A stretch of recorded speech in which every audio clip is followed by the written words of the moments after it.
It is Tuesday, the second day of July 2019. Hello there and welcome to News Tonight here on UBC TV. First though, let's have a look at our top stories. In our news tonight, Sierra Leone President Julius Maada Bio to seek agricultural expertise from Uganda. Public Accounts Committee summons Permanent Secretary to the Judiciary, Kagole Chivumbi. Elsewhere in the world, Iran breaches enriched uranium limit. And in sports, cash-strapped she cranes continues with preparations for the World Cup.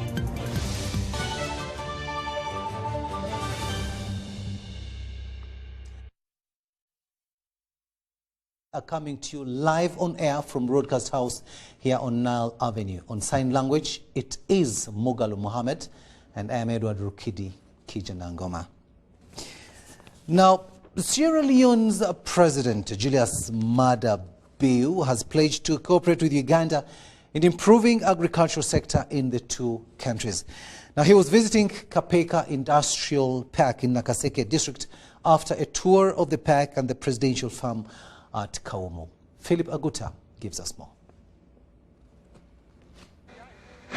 Sierra Leone's President Julius Maada Bio spent the day touring Kaumu Presidential Farm and Kapeka Industrial Park in Nakaseke district. At Kapeka Industrial Park, Mr. Maada Julius first addressed a team of agriculturists comprising of government officials and private sector and the local leadership. During the address, the president says he is ready to seek agricultural expertise in Uganda since it has made great strides. Agriculture we have identified, but we don't want to start off on the wrong footing. But judging from what I've heard, I think we will definitely seek technical support so that we avoid most of the mistakes and seed and build a small critical mass of people who will lead our agricultural revolution. And I have identified Uganda, and I'm thinking I'm going to make that request so that you can help us also avoid the avoidable mistakes which you've gone through. He urged African countries to take agriculture as a serious sector. I have always led by example, not only by saying things that I do, saying things and doing them. I've also started my own model farm. Because for the most time when you talk to people, about farming, for them it is degrading. So I have to go to the farm and use my hands, and also the knowledge of entrepreneurship to demonstrate to them that this is not for the least in our society.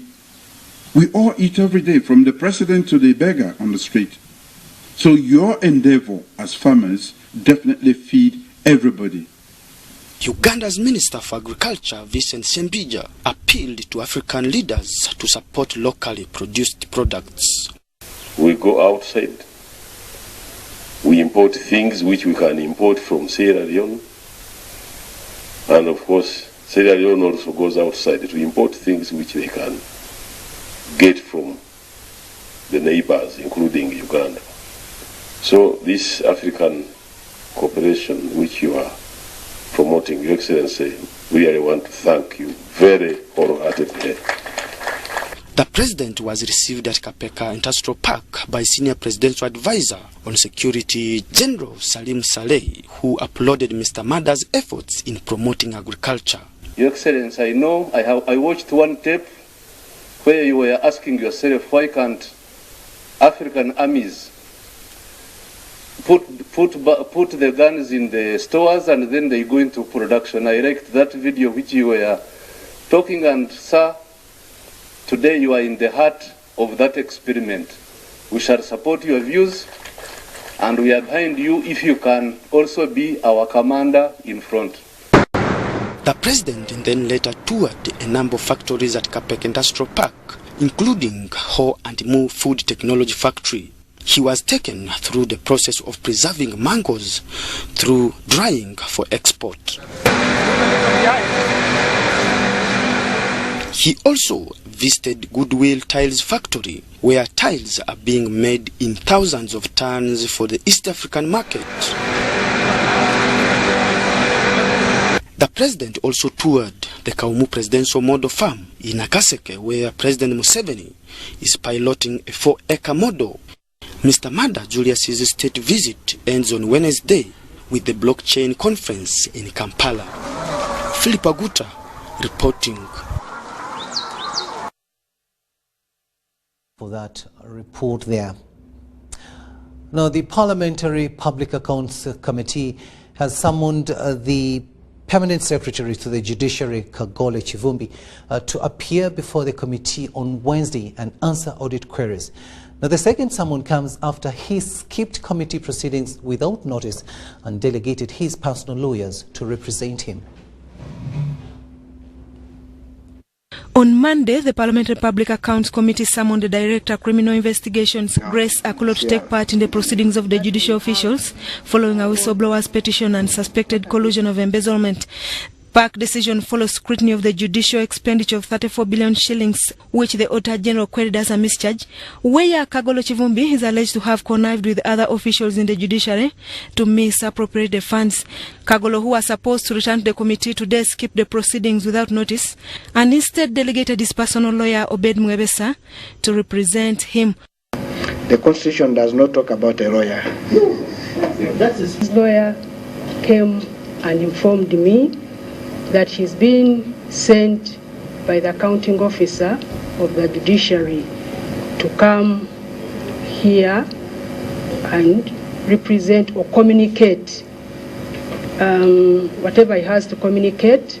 The Chief Registrar Judiciary, Esther Nambayo, who led the judicial officers in Kagolo's absence, told PAC that no official communication had been received from the Permanent Secretary. Because we don't know what he is going to communicate, and we don't know what you are going to tell us. So we decided to wait until when you advise us on the next action. When the head of the institution, the technical head of the institution, can hide from official duty without prior notice, you just know that there is a problem.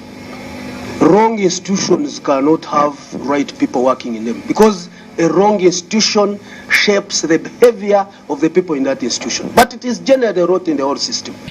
The legislators demanded that Kagolo be dragged to the committee because of contempt of parliament. I understand how Mr. Kagole Chivumbi, the accounting officer, his staff appear here, including the madam who is trying to express everything, and there is no single communication at all up to meeting this committee with a lawyer whom we don't know yet, his lawyer, and I think they would be having their lawyers within the Judicial Service Commission. Mr. Chairman, this is the first time I'm seeing the accounting officer bolting and running away without trace. For the accounting office of the judiciary to fail to show up, to fail, and none other than Mr. Chivumbi, who was part of this institution. The committee charged the CID to task Kagolo Chivumbi's personal lawyer, Obed Mwebesa, to provide his whereabouts. The committee later wrote to Kagolo Chivumbi to appear before the committee on Wednesday without fail. Given the fact that the meeting of yesterday was adjourned, there was no need to issue another instruction for Mr. Kagole to appear. All of us were supposed to come. Even if he's at home, tell him tomorrow, 10 o'clock. It thought that the 34 billion funds in question, according to Kagolo Chivumbi, was spent in court operational funds, mediation costs, court sessions, imprests, locust visit, HIV medical allowances, and expenditures for monitoring and evaluation, since these items had no direct budget. Susan Naonga reporting. Members talking tough there, and of course Mr. Kagole Chivumbi finding himself in hot soup in as far as failing to appear before the committee is concerned. Meanwhile, members of parliament are angry with Kampala Capital City Authority for failing to collect dues from government. Now, the dismay is, however, made worse by the merciless harassment of the traders in the central business district by the authority's law enforcement officers. Let's get more on that in this report. The authority appeared before the Parliamentary Committee on Commissions, Statutory Authorities and State Enterprises to answer to audit queries raised by the Auditor General in the financial 2016-17. The members of the committee, chaired by the Kawempe South MP Mubarak Munyagwa, were irked by the failure by the authority to collect an amount totaling to 34 billion shillings owed in property rates. A sum of 16 billion shillings is owed to the authority by government institutions, including Parliament, raising concern on why the body is reluctant to collect the money, yet it's ruthless to traders operating in the central business district. That's why I have a problem with the KCCA, that you've been very soft, because if you see police, Morago, National Water, Uganda Railways, are there specific actions that you have taken to collect this money that you can present before the committee? Because Parliament here, why wouldn't Parliament pay? When they arrest people, it is, I don't know if your child was held like that, whether you would stand it. So, Edie, I don't know how you're going to help our people, but the way your people are holding our people, it is... As you remember a lady who got drowned in Nachivo Channel. KCA came chasing the poor lady. She fell into a deep pit. They just looked at the lady die. That we do not condone it, and we discipline people who are involved in these bad practices, like negotiations for revenue and things like that. We take serious action on that. We shall give you evidence of the people who are on interdiction. Possible connivance with private business owners owing KCCA 18 billion shillings has been cited. They come and they negotiate with the people. They give them some maybe 2-3 months, and after they send another group now to come and collect the money. Now they keep on playing those games where they send a group of people, they come and negotiate, that group is given a little amount, and then after, I've seen that. KCC officials cited difficulty in collecting the resources from government institutions, including the Parliament of Uganda. But as for the rest, like I was indicating, we had requested the accounting of the PSST to recover this from source, and again this has not yielded, so we would request for guidance in that regard. The members of Parliament concluded that same resources should have been used to meet statutory obligations like NSSF, with the authority has been defaulting. If you dig deep, you will even realize that the bosses pay NSSF for themselves, and they don't pay for the lower people. Onyango Jackson, reporting for UBC TV. KCC on the spot there for not collecting dues from the government. Now, government has been urged to increase investments in human resource development for the teachers to improve the quality of education in the country. The Deputy General Secretary, Uganda National Teachers Union, Dulunga Boni Philip, has said when the quality of education is compromised, it affects transformation. System is oriented to teaching for passing examination, considering grades, hence ending up acquiring academic papers instead of relevant competencies and skills for job creation. Global Peace and Kafiro Foundation and the American Embassy have organized an education symposium with education stakeholders to find solutions that will transform Uganda's education system. They discovered that public finances and lack of capacity for teachers is the main gaps. Lack of capacity of our teachers in terms of the need for them to be retooled with the right 21st century competencies to drive the 21st century curriculum that will enable learners graduate with jobs, innovations, with the right values, good character, ethics, leadership, competencies, the other problem-solving skills.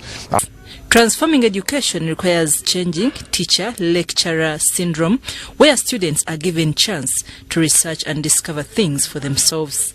Even the system of training in vocational institutions is not clear. Vocational schools, you find that a lot of theory work is being done, and also the practical that is done is a hazard. Because I think at the end of the day, for me, I was out to put. I would want to see when you enter a technical college, what are you able to do after that?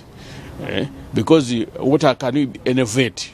What can you change? That was an official at Uganda National Teachers Union explains that current education policies will not transform the education sector. For example, we have the automatic promotion policy. When the UPA policy came in place, the focus was for learners to access the education system. But the aspect of quality was not the issue. So learners access the education system, they are there from primary 1 up to P7. They are not supposed to be repeating any, because the policy requires any learners that enters the education system must remain there until the cycle is complete. National Curriculum Development Center is changing the education curriculum to comply with the needs of education for 21st century. To review our curriculum, to rethink it, to put there what we call generic skills, which are supposed to bring about the skills that are required in the 21st century today. We've focused on 21st century skills, the skills that you need when you get out of the education, not the knowledge that you know how much history you know, how much geography you know, but how much can you think around yourself? What can you do differently? How can you be? How can we teach you to learn how to learn? Because you always waited for the teacher to tell it to you. Meanwhile, Uganda will host the next EduTech Youth Summit, which will focus on adding value to everything done. I'm Navka Farida, reporting in Kampala. And on to politics now, where the Democratic Party President Norbert Mao has called on government to cut taxes on security cameras to allow the public to own them if the country is to curb insecurity. Mao was reacting to the current killings that have taken place across different parts of the country, saying security cameras are the way to go. The Democratic Party is also hopeful that Joseph Mayanja, also known as Dr. Jose Chameleone, will join the party and will add to the party's mobilization. Mao and other party stakeholders were addressing the weekly DP press conference in Kampala. In rampant criminality. These rampant killings are unacceptable. As a matter of fact, last night, I'm told 2 people were killed in the Masaka area. You have heard of these killings in Mengo. There have been so many other killings in other parts of the country. As citizens of Uganda, we call upon the government to step up its efforts. We condemn these killings and challenge the government to ensure that all Ugandans live in a secure and safe environment. In one case, in Mengo, it is the private camera of a nursery school which captured the image of the killers. Therefore, after consultations as DP bloc, we call upon the government of Uganda to abolish taxes on security cameras so that more private people can install cameras.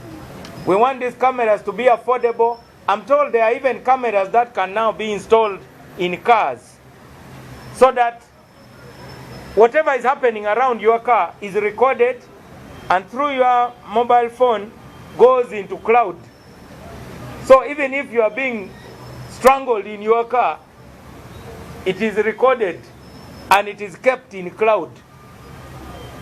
Technology can help in dealing with crime.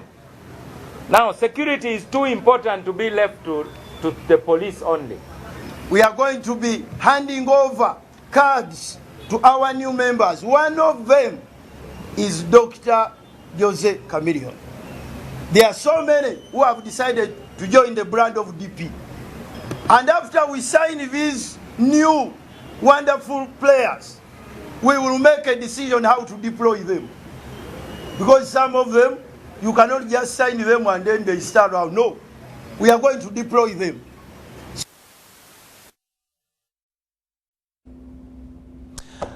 Moving on now, let's have a look at the health sector, where statistics show that Uganda Cancer Institute registers over 5,000 cancer cases, with acute myeloid leukemia accounting for 1%.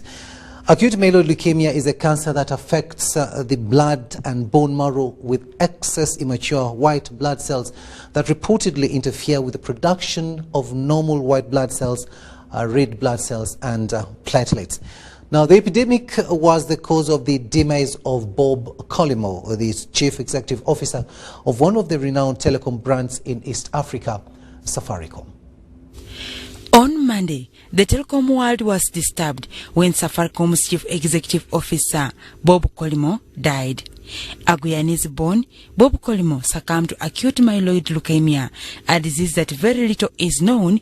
After all, in Uganda, it only counts for 1% of the patients at the Uganda Cancer Institute.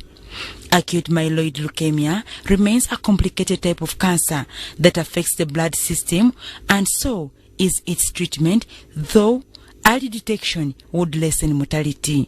Anything can actually be cancer. So if you do not have access to health care, then that means actually you may not know what you are suffering from at an early stage. And worse still, if now you have a complicated disease like a cancer, you have a leukemia like what we are talking about. And that's why it is very important that we inform people that if you suspect cancer, we are not saying if you diagnose cancer. If you suspect cancer, send that patient to the Uganda Cancer Institute so that we can exclude it. It is better we exclude it and we reassure you than for you to assume it is not cancer and you get it wrong. Causes of this type of cancer has nothing to do with lifestyles, but genetic and environmental changes like exposure to radiation, partly blamed to high industrialization. For instance, if you were brought up in an industrialized country when you were young, and then you migrated to maybe a less industrialized country like Uganda, for sure, if you are to get a mutation that will cause you maybe a cancer later in life, you are going to get the disease that you would have anyway got anyway where you stayed as a young person. So when we are mapping out cancers, we kind of particularly ask about where one has been, where one has grown up, etc. Yeah. However, Bob Collymore's nightmare began with wrong diagnosis in 2017 that prolonged the mutation of the leukemia cells. Dr. Oriem advocates for regular tests, especially when one cites any unexplainable ailment. And the outcome is usually good in as far as the young are concerned. The outcome may not be that good in the older patients. But all in all, what I can say to Ugandans is that we are beginning to see these complicated conditions, the cancers. Today we have seen leukemia, tomorrow you'll see something else. It can be a lymphoma. All these diseases are complicated.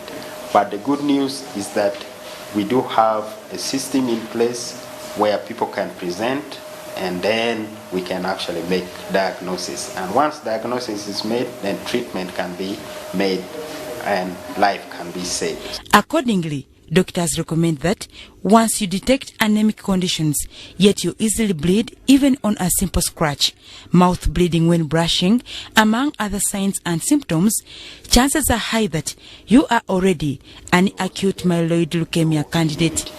And with low immunity, you can easily contract infections if you kind of get in touch with people. So in that case, people with leukemia usually they are protected.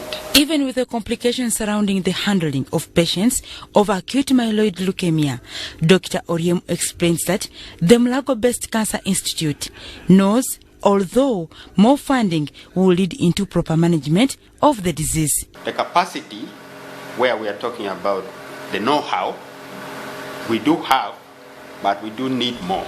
But once you are diagnosed positive with the 4th stage of acute myeloid leukemia, the doctor can tell when you are likely to die. But in Uganda here, because of our cultural background, you need to be very careful. Because at times if you tell somebody, it may lead to other things. So we do tell people patient prognosis, but we have to be very tactful in the way we kind of break that news. But the question is, how would one react to such information? It is okay when doctor informs me about my diagnosis, when to die, how long it takes.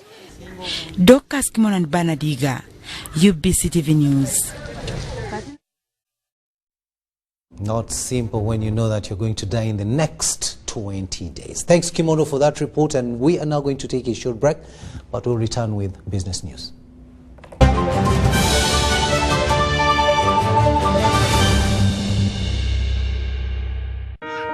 Every dream has a challenging journey.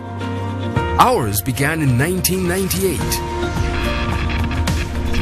With a mission to drive the development of a robust communications sector in Uganda, we created structures to champion the dream. We've evolved, made discoveries, supported great minds, empowered Ugandans, and fostered a vibrant culture, enabling communication for all. Down the years, we've created memories and networks, uniting generations and building great partnerships. Together, we can go even further. UCC, celebrating 20 years of achievements. Have you completed Senior 4 or Senior 6 and you want to do a 2-year certificate or a diploma course? Makerere Institute for Social Development, an affiliate to Makerere Business School, offers programs in accounting and finance, business administration, procurement and supplies management, social work and social administration, information technology, counseling and guidance, human resource, project planning and management, journalism, secretarial studies, and many others. We are located on Sa Apollo Kegwa Road, next to Oilcom Petrol Station, with a UBTEP Center number.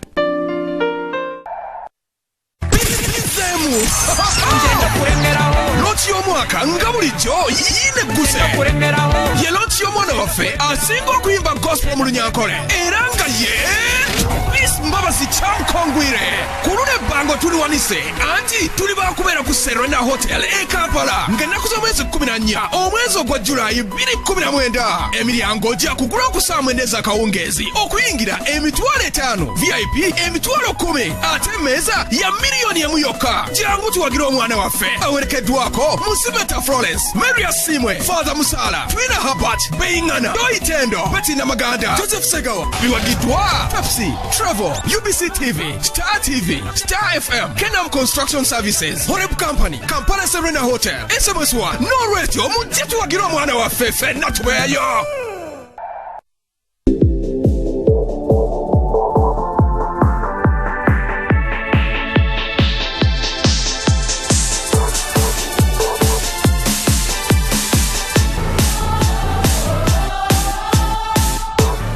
Displays that will leave you enthralled. Make a date with us during the first Sunday of every month. With over 2,000 participants at one venue, we aim to keep healthy, network, ensure viable brand positioning, and make friends while having fun during our monthly sports festival.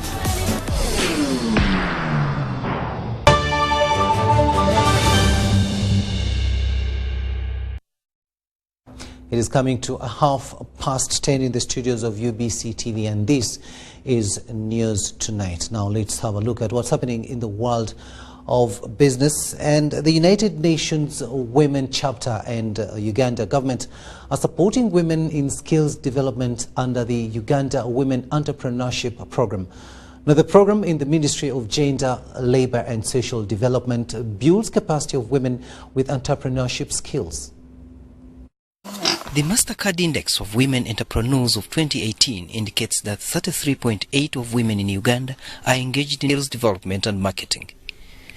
The program has already helped women access markets for their products. Out of the shillings 54 billion disbursed, 84.3% of the funds have been recovered. 9,900 groups with about over 40,000 beneficiaries, and all this countrywide in the 169 local governments and municipalities. Women are mainly involved in produce buying and selling of agriculture products, and also in agriculture. A few have gone into service industry and value addition. Under Uganda Women Entrepreneurship Program, 117,531 women groups have utilized shillings 54.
Displays that will leave you enthralled. Make a date with us during the first Sunday of every month. With over 2,000 participants at one venue, we aim to keep healthy, network, ensure viable brand positioning, and make friends while having fun during our monthly sports festival. Every dream has a challenging journey. Ours began in 1998. With a mission to drive the development of a robust communications sector in Uganda, we created structures to champion the dream.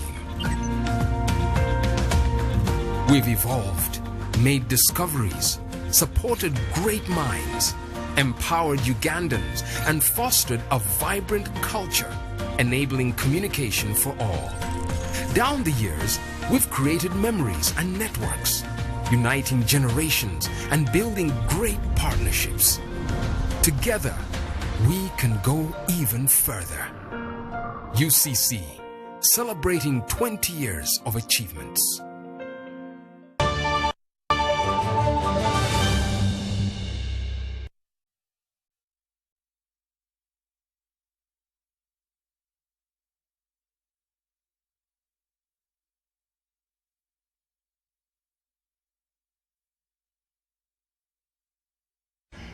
Welcome back, and we apologize for that break news, but we've just been experiencing some technical problem. But let's continue with our business news. And amidst the developing industrial and economic space of Africa, it has become more important for products and services to have strong brands that resonate with their targeted audience. In recognizing the impact of media and financial services within the continent, Brand Africa has released a report showing Africa's and Uganda's best brands of 2018-2019. Mark Wadulu-Arnold reports.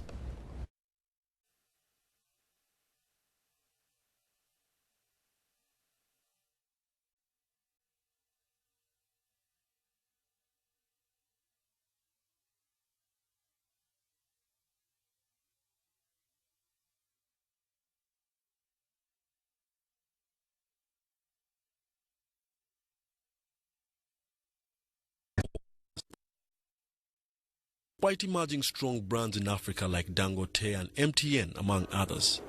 The Brand Africa 100 report shows a decline in the strength of African brands, majorly attributed to the lack of identity. Fela Kuti, right, the great Nigerian artist, he said, you must identify with Africa, then you'll have an identity. So the first starting point is we need to be proud of where we come from. We need to be proud of being African, because when you're proud of being African, then you will support African. But of course, the most important thing that we need to do is we need to get our governments to support the entrepreneurs. Over the past 3 years, Africa's share of admired brands has declined from 25% in 2013-2014 to 16% in 2015-2016 to 16% in 2016-2017 and 17% in 2017-2018. Well, they have to continue doing the right thing. Good brands are good for, good brands do a few things right. One, they are very clear, they've got a very clear value proposition, so you know what they're about. They stay in their lane. You can't be everywhere as a brand. Second, they are very consistent. And third, they packaged well. According to the report, the most admired brands made in Uganda are Mukwano, Nile Breweries and Movit, while the most admired brands are Coca-Cola, Airtel and Pepsi. Africans have got an entrepreneurial spirit. We're able to create out of nothing. We are a resilient continent. But what we do have, we have a continent that has abundant consumers. It is estimated that by 2030, consumer spending will increase by 400 billion in Africa. So we've got the numbers, we've got the hunger, we've got the entrepreneurial spirit. And that's what we have more than anybody else. Established in 2011, the Brand Africa rankings are based on a survey among a representative sample of 18 years and older, conducted in 25 countries, which collectively account for 80% of Africa's population and 75% of the continent's GDP. For UBC Business, Wadulo Maka.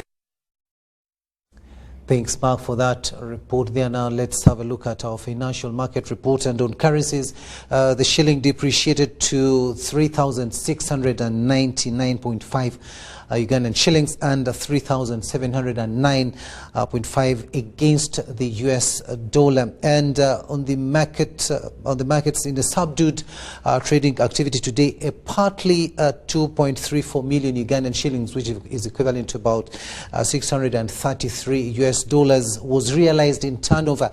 Now, 4,124 shares were exchanged during the day, with Uganda Clays Limited raising most turnover. Now, the clay products manufacturer traded at 15 Ugandan shillings, generating 2.16 million shillings in turnover.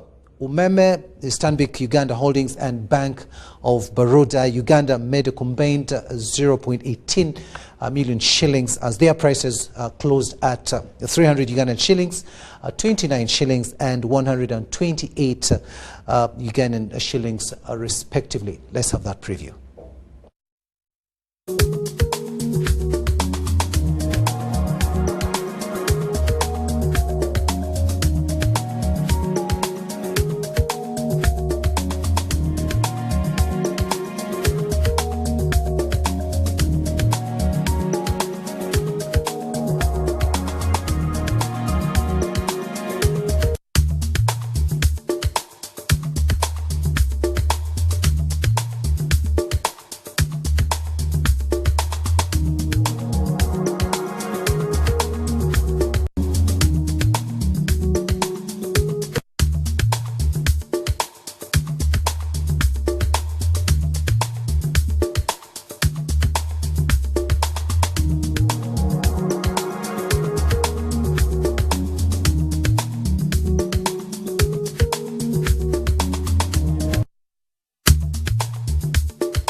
Welcome back. Now let's move further afield and we go to the U.S., where a Rwandan man has been sentenced to 8 years in prison in the U.S. for immigration fraud and perjury after hiding the fact that he was involved in the 1994 genocide in Rwanda.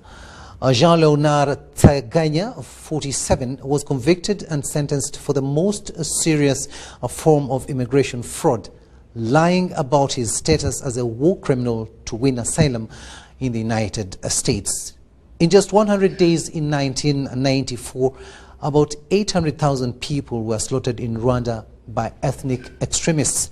Tiganya was a medical student in Rwanda at the time of the genocide and was accused of leading teams of soldiers around a hospital.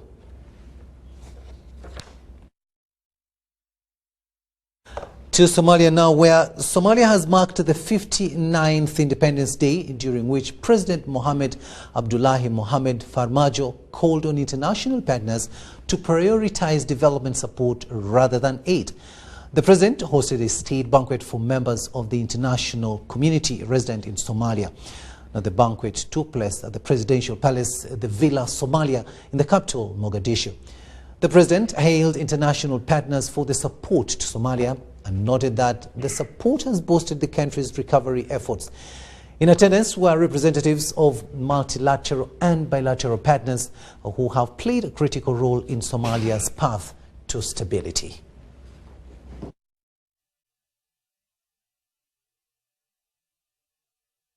Where Iran has breached the limit on its stockpile of low-enriched uranium set under a 2015 nuclear deal with world powers. The International Atomic Energy Agency said its inspectors had verified the 300-kilogram cap had been exceeded. Iran stepped up production of enriched uranium used to make reactor fuel, but also potentially nuclear bombs in May, in response to sanctions reinstated by the U.S. after President Donald Trump abandoned the deal. The UK and Germany have called on Iran to reverse its decision, while the US said its strategy of maximum pressure would continue.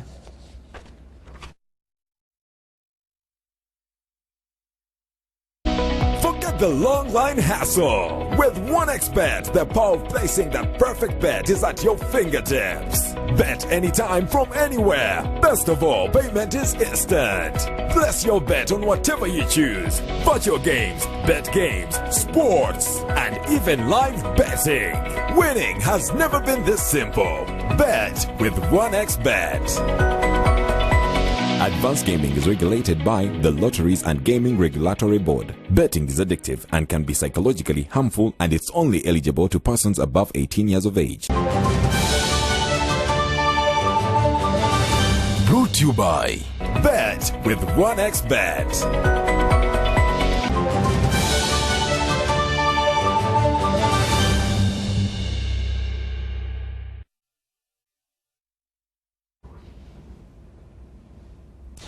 Sports news now, and we begin with netball, where Uganda's national netball team, the She Cranes, has continued in its unrelenting pursuit for ample preparations ahead of the Vitality Netball World Cup that starts in exactly 10 days in Liverpool. The She Cranes, that has been training mostly in Nachirebe along Masaka Road, but held its Tuesday morning session at the MTN Arena, Lugogo. The session, attended by all but team captain Peace Proscovia, who is still at her club in Australia, was tutored by coach Nelson Bogere. But despite energy from the players that mastered the art of attack, a standoff between the Netball Federation and government continues to delay fans to facilitate the team that's expected to depart this Friday. Some of the players in Tuesday's training were Mary Nuba, Rachel Nanyonga, Joanne Nampungu, Muhaimana Nuwamaya, and Betty Chiza.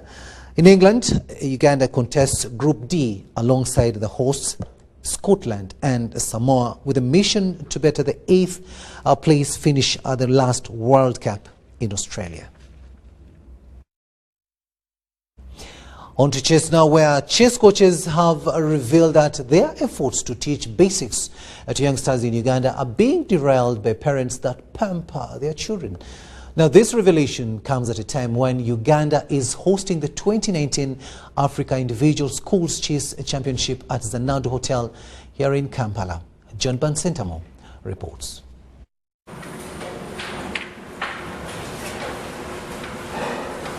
Despite fielding a stronger 60-plus cast at the ongoing Africa Individual Schools Chess Championship, hosts Uganda are being given a bloody nose.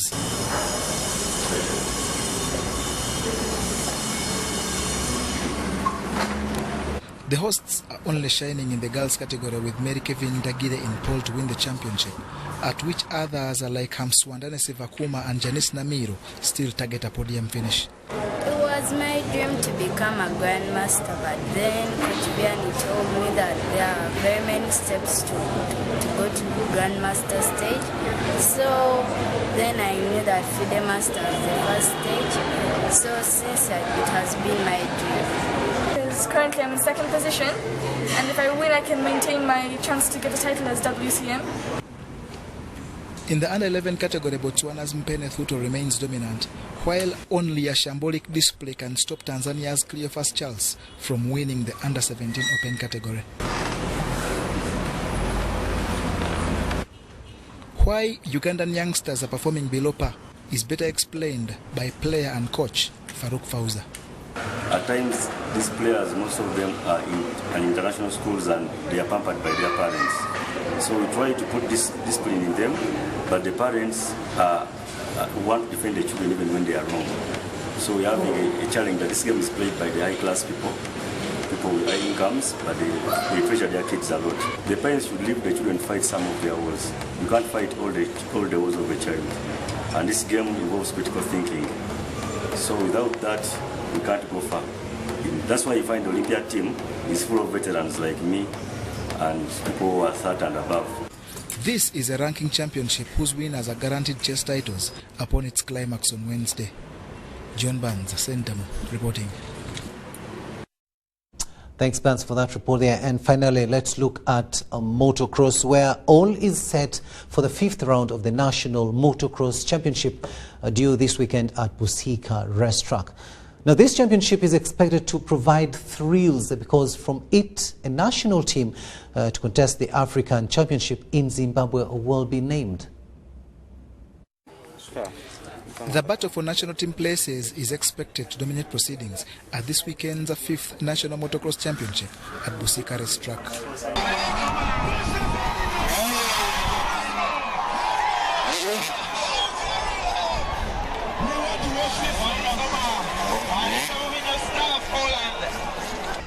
The event is likely to miss key names like Gift Sebuguzi and the Holland brothers as Stav, Aviv and Olan, but still has a great pool that will provide fireworks at a venue tailor-made ahead of the Africa Championship in Zimbabwe. The track has basically stayed the same. We've tried not to change it too much because riders felt like it was quite similar to the tracks we would ride in the south in Zimbabwe. That's more sandy tracks with deeper ruts, bigger jumps, and Busika gives us that.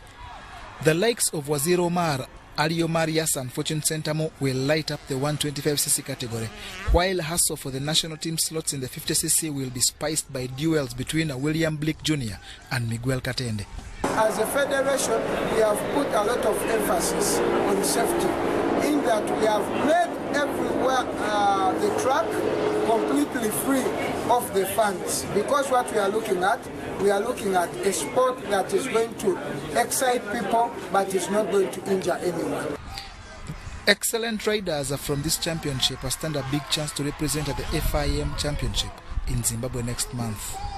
Uganda will look to better its 5th position from last time out, but will need improved performances against others from South Africa, Zambia, Botswana and Namibia. John Barnes, Sentamo, reporting.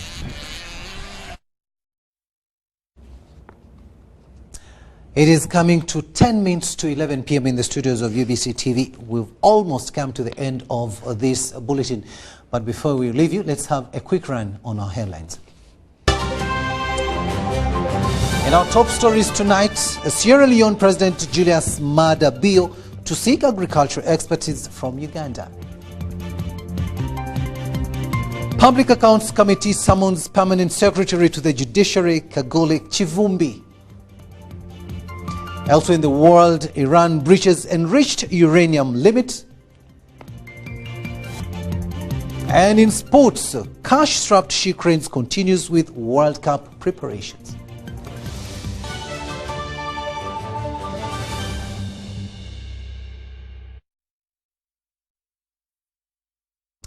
And that brings us to the end of news tonight. Thank you so much for having kept us company on sign language. It has been Mugalu Mohammed, and I am Edward Rukidi Kijanangoma. See you tomorrow and have a blessed night.